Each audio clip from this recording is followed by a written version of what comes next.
Bem-vindos e bem-vindas ao nosso curso Cuidado e Conforto com Tena. É uma imensa alegria ter você aqui com a gente para conversar sobre o dia a dia do cuidador e de como tornar a rotina do cuidados efetiva e preparada para as mais diversas situações. Preparamos esse curso com o intuito de proporcionar um conhecimento rico para você que é cuidador profissional e para você que abraçou o ato de cuidar de alguém da sua família. Aproveite ao máximo todo o conteúdo. Reveja as aulas sempre que ficar com alguma dúvida. Anote, leia, releia e nos conte depois como o curso te ajudou. Nossa primeira convidada que vai dar start nas nossas aulas é a Cláudia Vallone, que é enfermeira. Queremos iniciar essa sessão de aprendizado mergulhando um pouco em um tema bem fundamental, o envelhecimento. Curta muito o que Cláudia Vallone e todos os nossos outros convidados têm para dizer. Um excelente curso e uma excelente primeira aula.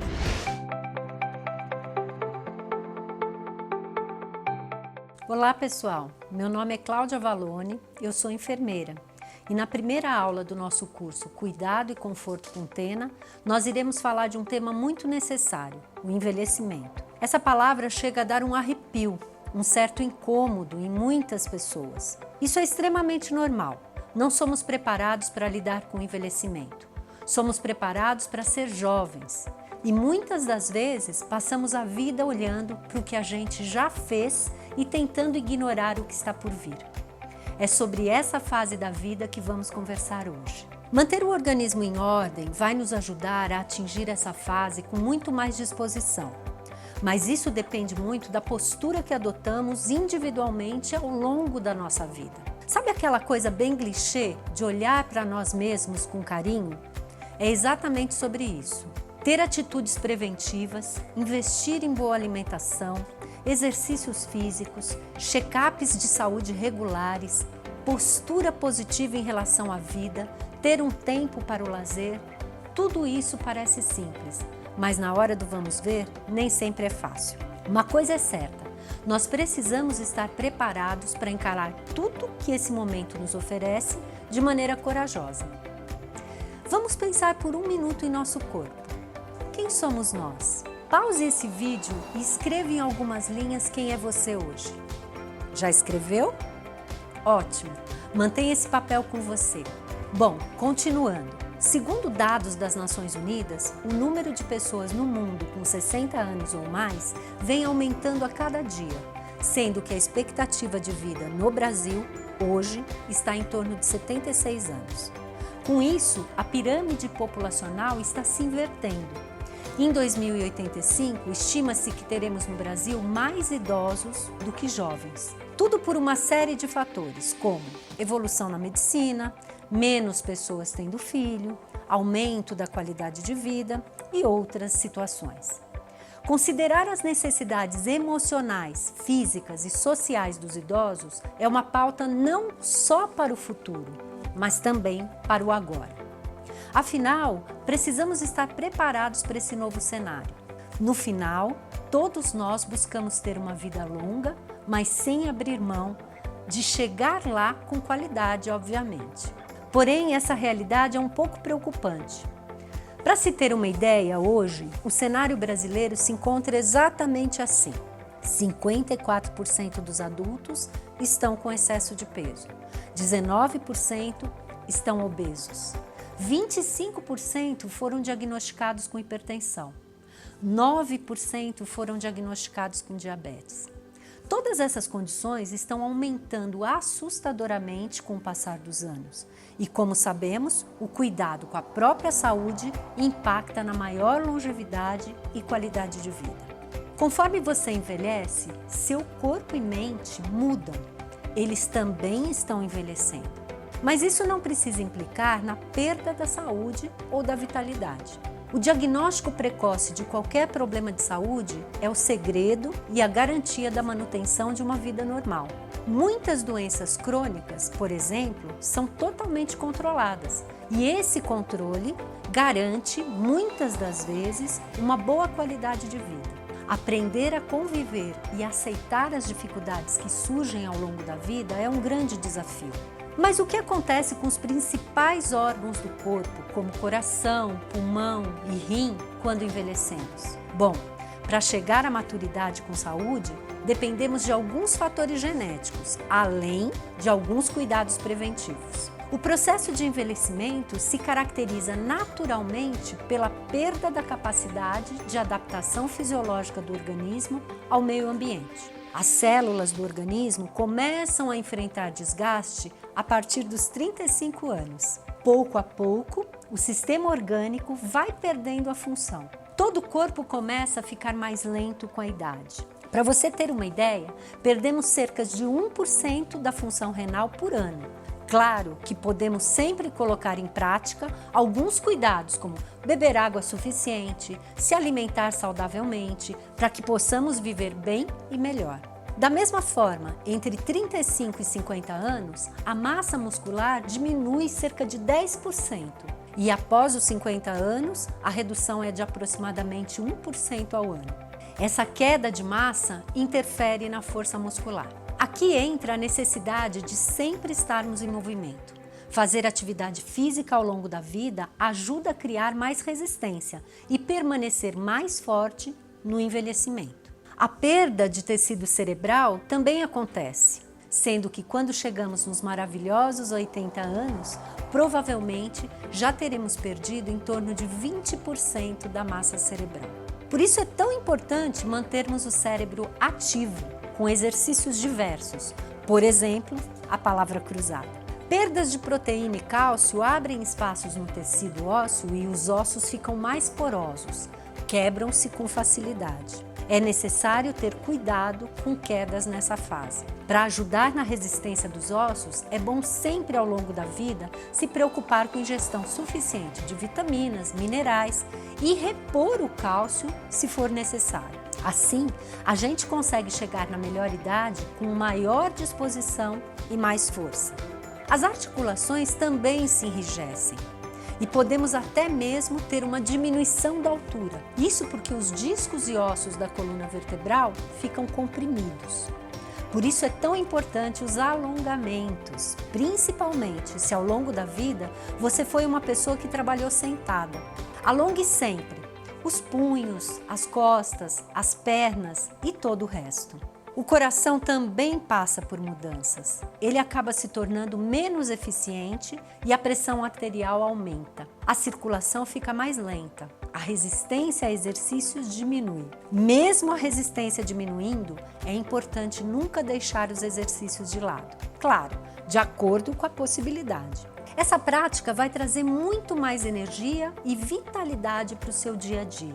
Nossa digestão também fica mais lenta e muitas vezes se alimentar em pouca quantidade várias vezes ao dia pode ajudar muito mais do que comer em grandes quantidades de uma só vez.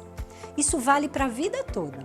O intestino também fica mais lento, por isso é super necessário escolher bem o tipo de alimento. Algo importante é que as toxinas presentes no sangue são processadas pelo fígado, que já não tem toda aquela eficiência. Então, por isso, os idosos podem ter menos tolerância ao álcool. Uma dica para o intestino funcionar bem é a ingestão de água. Nunca deixe de se hidratar.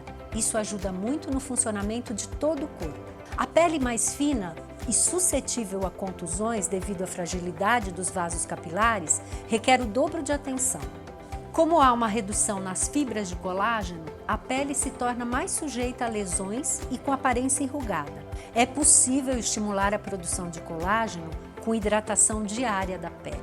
Com a idade, os rins, assim como o fígado, tornam-se menos eficientes. Nos jovens, existem cerca de 1 milhão de néfrons, que são pequenos filtros nos rins. Com o envelhecimento, o número de néfrons ativos diminui gradualmente. A menor irrigação sanguínea do cérebro e a perda das células nervosas prejudicam a memória. A perda da elasticidade dos pulmões reduz sua eficiência, que nas pessoas de 75 anos é 40% menor do que nas de 30 anos. Com todas essas mudanças significativas, a atenção à saúde da pessoa idosa exige conhecimento sobre as alterações decorrentes do processo do envelhecimento normal e também sobre as doenças típicas dessa etapa do ciclo de vida, assim como a compreensão de todo o meio que o idoso vive.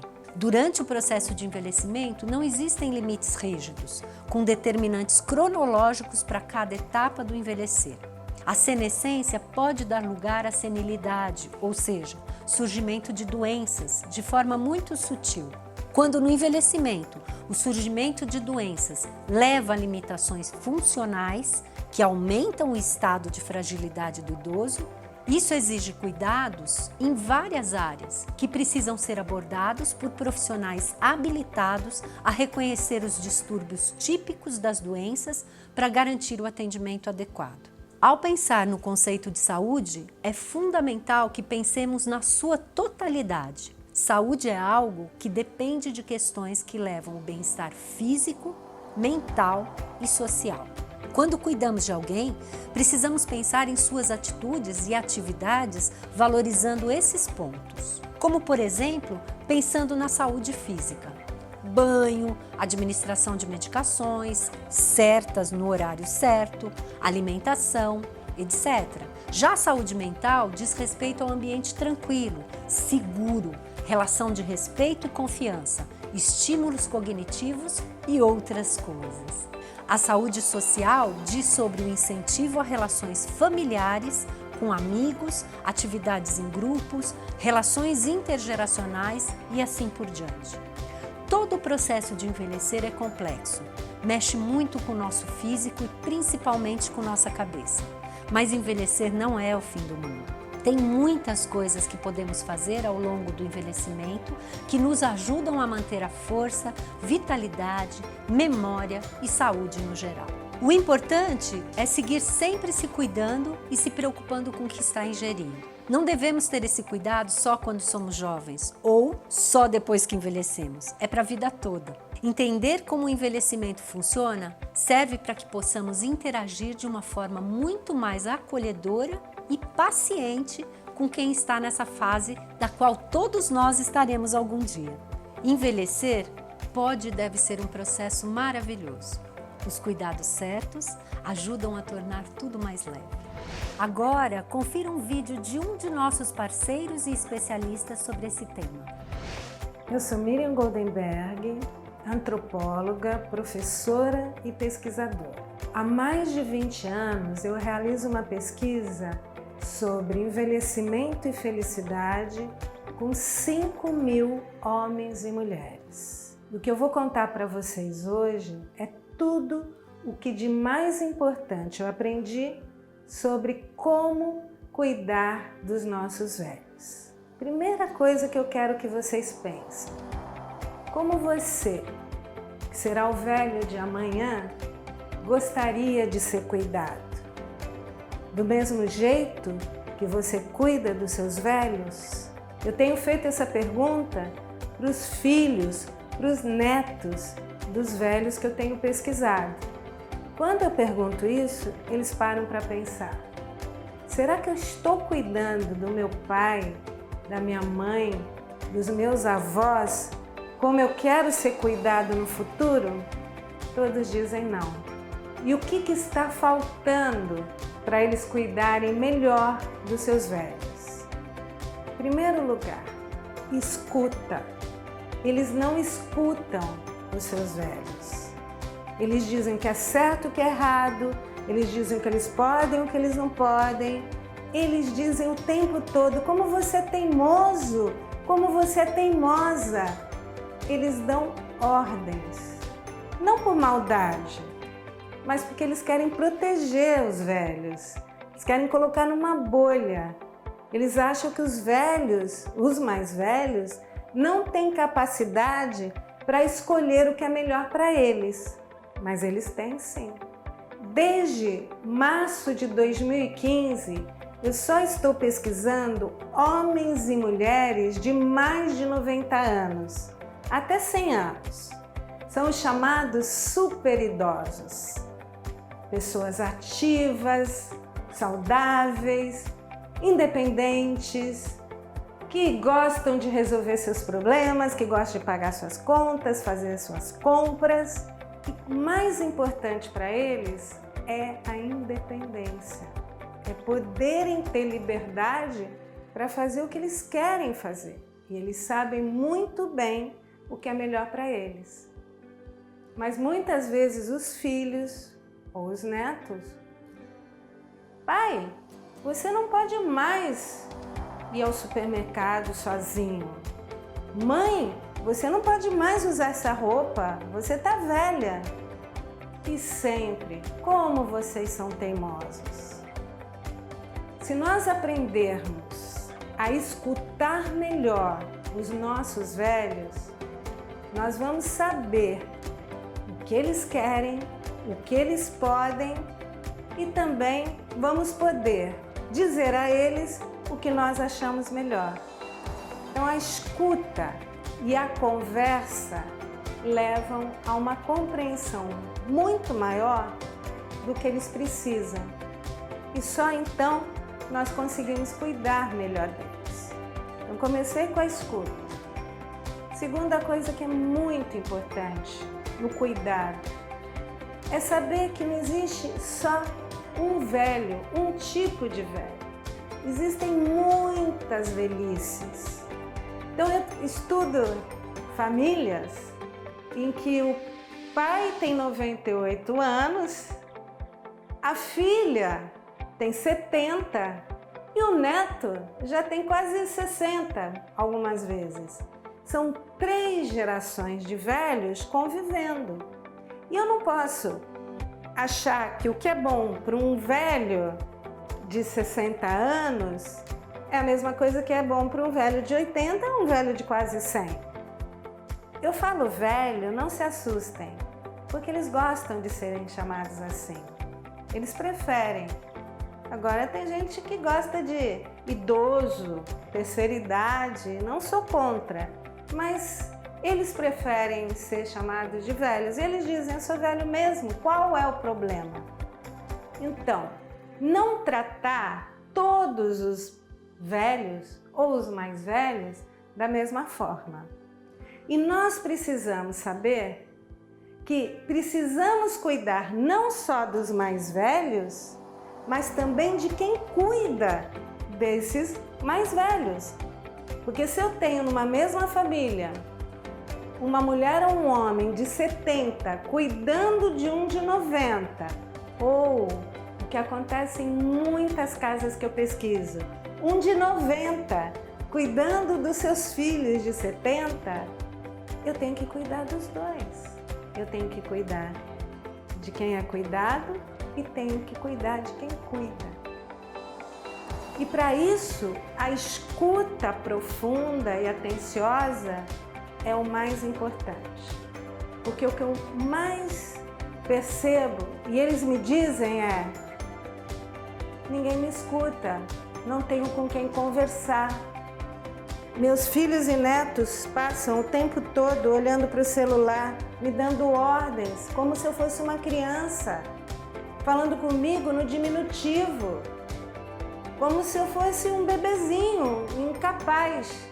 E isso é uma espécie de morte simbólica para eles. Eles não querem ser invisíveis. Vamos aprender a cuidar dos nossos velhos? 3 letras e 3 letras que são fundamentais nesse aprendizado: cuidado, compreensão e carinho. Cuidado é compreensão e carinho. Respeito, reconhecimento e reciprocidade. Não é somente respeitar cada um dos nossos velhos, os seus desejos e as suas escolhas. É reconhecer a importância deles, ter uma reciprocidade. A vida inteira eles nos deram muito e continuam dando. Então, temos que retribuir. Isso é reciprocidade. Uma coisa, sim, muito importante. Eles amam aprender coisas novas todos os dias. É importantíssimo para eles aprender coisas novas. Não fiquem repetindo a mesma coisa, apesar deles gostarem de uma rotina. Tem uma rotina, mas dentro da rotina tem que ter aprendizado. Eu adoro dos meus amigos mais queridos, que tem 98 anos, ama a música Coração de Estudante. Eu digo que os velhos têm o coração de estudante, eles querem aprender. E aprender com alegria, com paixão, junto de nós. Aprender compartilhando o conhecimento deles e o nosso. Então, juntos, nós estamos cuidando muito melhor dos velhos e da nossa própria velhice. Uma coisa muito importante que aprendi na minha pesquisa é a velhofobia que existe no Brasil. Existe uma velhofobia social mais ampla. Esses discursos, velho é teimoso, velho pode morrer, vai ser até bom para a previdência. Tem gente até que fala assim, o problema do Brasil é que as pessoas querem viver 100 anos, 120. Isso é velhofobia. É um preconceito, uma violência, uma discriminação contra os velhos. Mas existe também uma velhofobia dentro das casas brasileiras. Não sei se vocês sabem, mas a maior parte da violência contra os velhos está dentro de casa. Violência física, violência verbal, violência psicológica, xingamentos, maus tratos, abuso financeiro praticados pelos filhos e pelos netos. Existem dados que 51% da violência contra os velhos dentro de casa é praticada pelos próprios filhos, 10% pelos netos. Isso o que é denunciado, que a grande maioria dos velhos não denuncia, tem vergonha, tem medo. Essa é uma violência invisível. Ninguém fala sobre isso. Mas existe também uma velhofobia dentro de nós. Mesmo daqueles que amam muito os seus velhos. Quando nós queremos proteger tanto que tiramos a autonomia e a independência deles. Que dizemos o tempo todo coisas, às vezes até amorosas. Deixa de ser tão teimoso assim, por favor, faça tudo direitinho como eu estou pedindo. Como se eles fossem criancinhas ou pessoas incapazes. Existe a nossa própria velhofobia, nosso pânico de envelhecer. O que nós dizemos assim, agora eu não posso mais fazer isso porque eu tô velha, não posso mais ir à praia de biquíni porque eu tô velha, não posso mais dançar, namorar porque eu tô velha. Isso é velhofobia. É associar a velhice somente a coisas negativas, a perdas. Dizer que velho é feio, que velho é doente. Isso é velhofobia. Então, para cuidar bem dos nossos velhos, nós temos que combater a velhofobia que existe na sociedade, a velhofobia que existe na família, mas também a velhofobia que existe dentro de nós.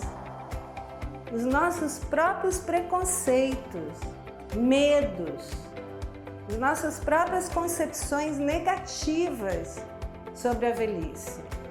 Então, cuidar dos nossos velhos é cuidar da nossa própria velhice, porque todos nós somos ou seremos velhos, hoje ou amanhã, e começar a enxergar beleza na velhice.